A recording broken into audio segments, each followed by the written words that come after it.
Lovely viewer, आप सभी का मेरी यूट्यूब चैनल पूजा स्टोरी कॉर्नर में स्वागत है। पिछले एपिसोड में आपने देखा कि नीलम को अफसोस होता है संजना को रोहित के पास अकेला छोड़ आने से। उसके साथ गलत हो सकता है। उसे बाद में पता चलता है कि रोहित और संजना के बीच संबंध बन चुके हैं। संजना नीलम को बहुत बार पूछने पर ही बताती है। उसे अफसोस भी होता है। संजना का पीरियड डिले हो जाता है। कई महीनों से तो वह नीलम से ना बोलकर अपनी ही एक क्लासमेट गायत्री से बोलती है। गायत्री की आंटी का पास में ही क्लिनिक होता है। दोनों उनके पास जाती हैं। उसकी आंटी बताती है कि संजना गर्भवती है। वह दोनों वापस आ रही होती है तो नीलम देख लेती है। गायत्री नीलम को बता देती है कि संजना गर्भ से है। नीलम रोहित के पास संजना का हाथ पकड़कर लेकर जाती है। कहानी में आगे बढ़ने से पहले एक ज़रूरी सूचना। अगर आप मेरी वीडियो पर पहली बार आए हैं तो मेरे YouTube चैनल को सब्सक्राइब, लाइक, कमेंट, शेयर ज़रूर करें ताकि इसके लास्ट पार्ट तक बने रहें। तो बढ़ते हैं अपनी novel cruel boss and cute innocent girl में। तो नोवेल में आगे सुनते हैं। संजना का हाथ नीलम पकड़ती है और सीढ़ियों के पास लेकर जाती है। गायत्री भी उनके पीछे पीछे जाती है। नीलम पूछती है कि तुम्हें क्या हुआ है। तभी उसे कुछ लोगों की हंसने की आवाज़ सुनाई देती है। वह आवाज़ छत से आ रही होती है। छत पर कुछ बच्चे होते हैं जो हंसी मजाक कर रहे होते हैं। उनमें से एक की आवाज़ रोहित की आवाज़ से मेल खा रही होती है। नीलम संजना से बोलती है, तुम मुझे बता रही हो या नहीं? गायत्री नीलम से बोलती है, संजना तुम्हें यह बताना नहीं चाहती है, वह तुम्हारे गुस्से से वाकिफ है। तो गायत्री फिर से बोलती है, नीलम संजना पेट से है, उसे अपनी गलती का एहसास है और उसे तुम्हारी बात मान लेनी चाहिए थी। इतना सुनते ही नीलम को चक्कर आने लगता है। वह गिरने ही वाली होती है कि गायत्री उसे संभालती है और बोलती है, हमें रोहित से बात करनी चाहिए। नीलम की आंखें आंसुओं से भर गई होती है। उसे अपनी दोस्त पर गुस्सा और दया दोनों ही आ रहे होते हैं। गायत्री बोलती है, चलो देखते हैं वह क्या बोलता है। नीलम संजना का हाथ पकड़ते हुए सीढ़ियों से स्कूल की छत पर जाती है, जहाँ पर रोहित और उसके कई सारे दोस्त हंसी मजाक कर रहे होते हैं। संजना, नीलम और गायत्री तीनों छत पर पहुंचने ही वाले होते हैं तो वह सब सुनते हैं, जिसमें रोहित उन सभी लड़कों से बोल रहा होता है कि संजना उसके लिए बस एक खिलौना है। आखिरी मोहरा तो नीलम है। वह नीलम को कैसे भी करके एक दिन अपने बिस्तर तक लाकर ही रहेगा। फिर गुस्से में बोलता है, उसकी वजह से मुझे स्कूल में उस दिन बेइज्जत होना पड़ा था। इन दोनों को मैं अच्छे से सबक सिखाऊंगा। फिर क्रीपी स्माइल करता हुआ बोलता है, अभी तो मेरे शिकार में केवल संजना ही फंसी है। अभी तो नीलम का फंसना बाकी है। पर नीलम तो पता नहीं किस मिट्टी की बनी हुई है। वह मुझे भाव ही नहीं देती है। इतना सुनते ही वह सभी लड़कों में से एक लड़का बोलता है, कोई बात नहीं यार, उसको भी प्रपोज कर दे और फिर कार में उसको भी ले जा और उसके मज़े उठा ले। फिर तो तेरी हो ही जाएगी, जैसा तूने संजना के साथ किया था। इतना कहकर वह सभी फिर से हंसने लगते हैं। संजना उन सभी की बातें सुनती है।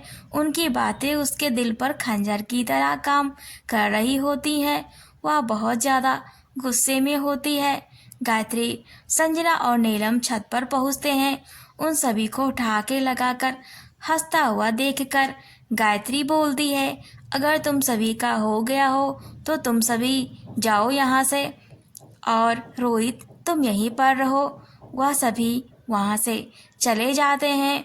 उन सभी के पीछे पीछे गायत्री भी जाती है और संजना और नीलम को इशारा भी करती है, जो भी होगा मैं नीचे हूँ, देख लूँगी, तुम लोग अपना काम करो। इतना कहकर वह उन सभी लड़कों को लेकर नीचे चली जाती है। उधर संजना रोहित से रोते हुए बोलती है, क्या मैं तुम्हारे लिए एक खिलौना थी? क्या तुमने मुझसे कभी प्यार नहीं किया था? तुमने हमेशा जो भी किया, क्या वह सब दिखावा था? और मेरे साथ जो संबंध, वह सब क्या नाटक थे?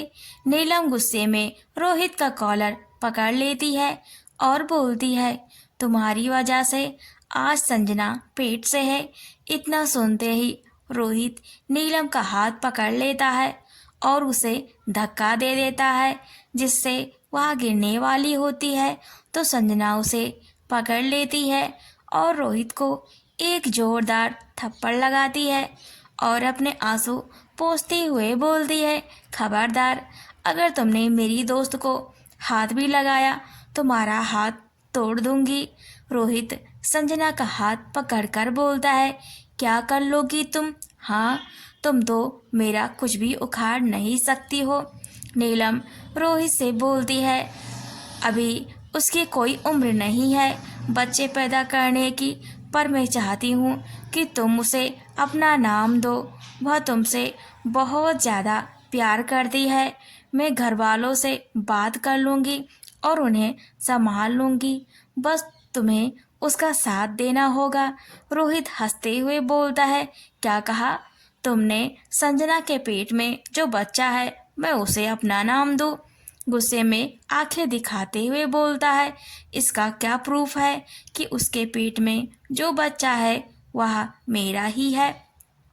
संजना तो बहुत सारे लड़कों से आए दिन स्कूल में बातें किया करती थी, उसके साथ घूमती थी, पता नहीं उनमें से ये किसका बच्चा होगा। नीलम रोहित को फिर से मारने के लिए दौड़ती है और बोलती है, तुम्हारी हिम्मत कैसे हुई फिर से इस तरह बोलने की? तुम उसके साथ कई बार संबंध बनाए और तुम बोल रहे हो वह तुम्हारा बच्चा नहीं है। रोहित बोलने लगा, मानता हूँ उसके साथ मैंने कई बार संबंध बनाए, पर जो लड़की मेरे साथ संबंध बना सकती है तो वह किसी के भी साथ संबंध बना सकती है। क्या पता वह बच्चा मेरा ना हो। और संजना, तुमको गुमराह कर रही हो, क्योंकि मैं तो तुमसे प्यार करता हूँ। संजना तो बीच में ही आ गई थी। इतना सुनते ही संजना रोहित को जोरदार थप्पड़ फिर से मारती है। रोहित संजना को नीचे धक्का देने वाला होता है, पर नीलम उसे संभालती है, जिससे संजना को और भी ज़्यादा गुस्सा आ जाता है। रोहित संजना से बोलता है, मैं तेरे ही सामने तेरी इस दोस्त को अपना बना के रहूँगा। रोहित छत का दरवाज़ा बंद कर देता है और नीलम को पकड़ लेता है, ज़बरदस्ती करने लगता है, उसे अपनी बाहों में भर लेता है।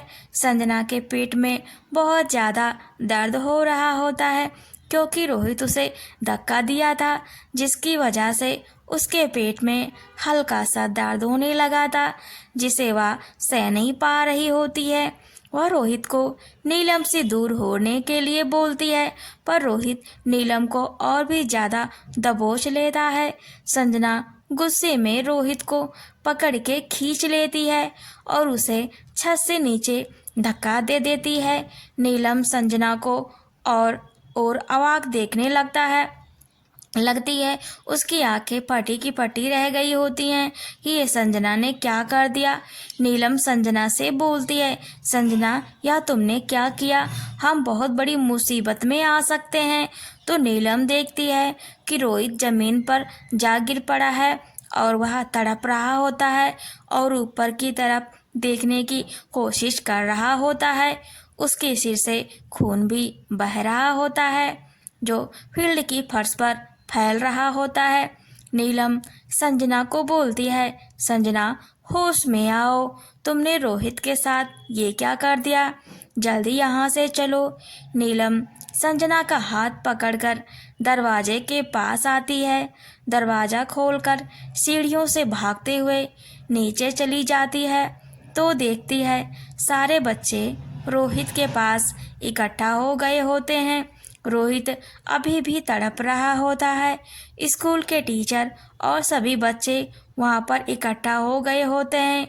रोहित संजना और नीलम की ओर देखता है और गुस्से में उसकी आंखों से खून भी निकल रहा होता है। गायत्री उन दोनों को वहाँ से किनारे जाने के लिए बोलती है। प्रिंसिपल बोलती है कि रोहित छत से कैसे गिरा। उसके सभी दोस्त बोलते हैं कि हमें नहीं पता, हमें तो गायत्री छत से नीचे लेकर आ गई थी। उस समय संजना और नीलम ही छत पर थे। प्रिंसिपल नीलम और संजना दोनों का हाथ पकड़ लेती है तो गायत्री उनसे बोलती है, माँ मानती हूँ कि यह तीनों छत पर थे, पर मैं फिर से गई थी दोनों को छत से वापस लाने के लिए। रोहित अकेला ही छत पर था, उसने खुद ही सुसाइड किया होगा। प्रिंसिपल बोलती है, ऐसा नहीं हो सकता है, रोहित खुद से सुसाइड नहीं कर सकता है।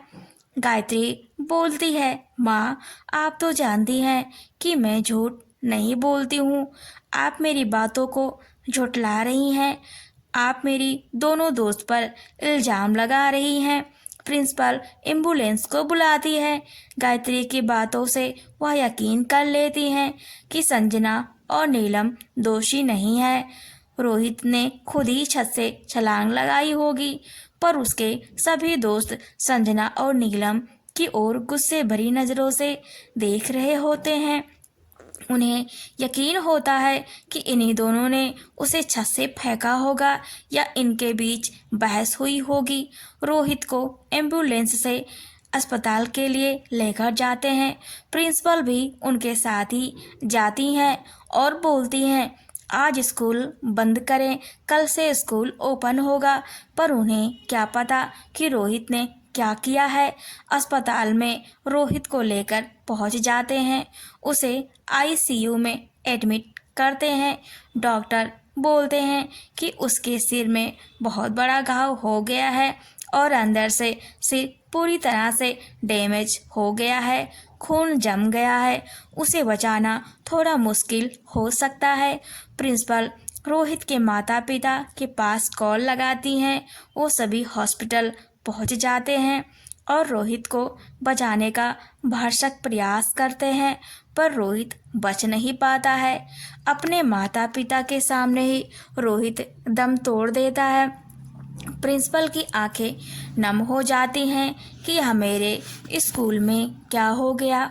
उधर संजना, नीलम और गायत्री तीनों एक साथ जा रही होती हैं तो रोहित के सभी दोस्त उन तीनों को रास्ते में ही रोक लेते हैं और बोलते हैं, तुम दोनों ने ही रोहित को मारा है, अगर रोहित मर गया तो हम सब गवाही देंगे कि तुम दोनों ने ही उसे मिलकर मारा है, तुम दोनों की ज़िंदगी बर्बाद हो जाएगी। नीलम बोलती है कि अगर तुम सभी ने कोई भी होशियारी करी तो मैं तुम सभी को ब्लैक लिस्ट करवा दूंगी, माँ से कहकर तुम सभी का एडमिशन कहीं भी नहीं होगा। इतना सुनते ही वह सभी लोग बोलते हैं, ठीक है, हम अपना मुंह बंद कर रखेंगे, तुम हमें ब्लैक लिस्ट मत करवाना। इतना कहकर वह सभी वहाँ से चले जाते हैं। नीलम और संजना गायत्री की ओर देखने लगते हैं और उसे गले लगा लेती हैं, बोलती हैं, हमने तुमको कभी दोस्त की नज़रों से नहीं देखा, आज से तुम हमारी सबसे अच्छी दोस्त हो। वह सभी नीलम के घर जाते हैं। नीलम की माँ बोलती है, यह लड़की कौन है, तुमने कभी इसके बारे में नहीं बताया। नीलम बोलती है, यह मेरी क्लासमेट है और यह भी हमारी दोस्त है। नीलम की माँ उन सभी को चाय बना के देती है और देखती हैं कि उन सभी के चेहरे की हवाइयाँ उड़ी हुई है। उनके पास जाकर बोलती है, अगर कोई बात है तो मुझे बताओ, मैं तुम्हारी प्रॉब्लम सॉल्व कर सकती हूँ या करने की कोशिश तो कर ही सकती हूँ। गायत्री नीलम को इशारा करती है कि नहीं, अपनी माँ को कुछ बताना नहीं, नहीं तो बड़ी प्रॉब्लम हो सकती है। पर संजना की आंखों से आंसू आ जाते हैं और वह पैनिक करने लगती है और बोलती है, माँ, मैंने उसे मार दिया। नीलम की माँ संजना से बोलती है, किसको मार दिया? नीलम बोलती है, माँ, उसकी बातों पर यकीन मत करना, उसे सदमा लग गया है क्योंकि आज हमारे स्कूल का एक लड़का छत से छलांग लगा लिया और उसे अस्पताल लेकर गए हैं। उसी को देखकर संजना थोड़ा सा डरी हुई है। नीलम की माँ संजना के पास आती है और उसे गले लगा लेती है। संजना बहुत ज़्यादा रोने लगती है और बोलती है, माँ, मैं प्रेग्नेंट हूँ, वह लड़का मेरे बच्चे का पिता है। इतना सुनते ही नीलम की माँ उससे थोड़ा दूर चली जाती हैं और बोलती हैं, बेटा, अभी तुम्हारी उम्र क्या है और तुम ऐसी हरकतें कैसे कर सकती हो? नीलम, तुमने इसके मम्मी पापा को बताया नहीं? यह तो बहुत बड़ी प्रॉब्लम है। आखिर इसने उस लड़के को क्यों मारा? हमसे बोलती, हम कुछ न कुछ कर ही लेते। नीलम बोलने लगी, माँ, वह लड़का मेरे साथ जोर जबरदस्ती कर रहा था, इसी वजह से संजना ने उसे छत से धक्का दे दिया। नीलम की माँ इतना सुनकर जमीन पर जा गिर जाती हैं और बोलती हैं, अब क्या होगा? संजना बोलती है, माँ, मैं यहाँ से बहुत दूर चली जाऊँगी, फिर मैं कभी वापस नहीं आऊँगी।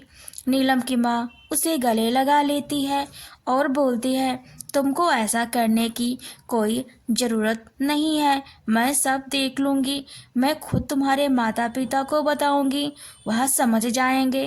रात हो जाती है। संजना को नींद नहीं आ रही होती है। उसे रोहित के साथ बिताए हुए दिन याद आते हैं। संजना देखती है कि नीलम और गायत्री उसको पकड़कर लेटी हुई हैं। उसके आसपास संजना उन दोनों का पैर और हाथ अपने ऊपर से हटाती है और चुपके से उठ जाती है और एक नोट्स लिखती है कि रोहित के साथ जो भी हुआ उसमें पूरी की पूरी गलती मेरी है। मैंने ही उसे छत से धक्का दिया था क्योंकि उसने मेरे साथ बहुत गलत किया, इसलिए मैंने उसे जान से मार दिया। मेरे दोस्तों के साथ कुछ भी मत करना, मैं ही असली दोषी हूँ। इतना लिखकर वहाँ टेबल पर उस नोट्स को छोड़ देती है और चुपके से नीलम के घर से अपने घर चली जाती है और अपने घर पर जाकर अपने माता पिता को सोया हुआ देखकर सिसक कर बहुत ज़्यादा रोती है। फिर वहाँ से अपने कुछ कपड़े पैक करके निकल जाती है। अगली सुबह जब उसके माता पिता की आँख खुलती है तो वह देखते हैं कि अलमारी खुली हुई है और संजना के कपड़े गायब हैं। तो वह नीलम के घर दौड़ते हुए जाते हैं और बोलते हैं, संजना कहाँ है? अलमारी भी खुली हुई है और उसके कपड़े भी गायब हैं। तो नीलम की माँ नीलम के रूम में जाती है तो देखती है गायत्री और नीलम दोनों बेड पर ही सो रहे होते हैं। संजना का वहाँ पर कोई भी पता नहीं होता है कि संजना कहाँ गई। वह सभी उठते हैं और आसपास हर जगह, हर रूम में, हर कोने में ढूंढने लगते हैं, पर उन्हें संजना कहीं भी नहीं मिलती है। संजना के पापा रेलवे स्टेशन, बस स्टॉप, हर जगह, हर कस्बे में संजना की तलाश करते हैं, पर संजना कहीं नहीं मिलती है। आपको मेरी नॉवेल कैसी लगी मुझे कमेंट बॉक्स में ज़रूर बताएं। अगले एपिसोड में हम देखेंगे कि क्या संजना मिल पाएगी, संजना कहाँ गई और उसके साथ क्या हुआ, रोहित के मम्मी पापा क्या करेंगे, गायत्री और नीलम का अब क्या होगा। तो देखते हैं नेक्स्ट एपिसोड में। तो बने रहें पूजा's स्टोरी कॉर्नर में। Thanks for watching and keep supporting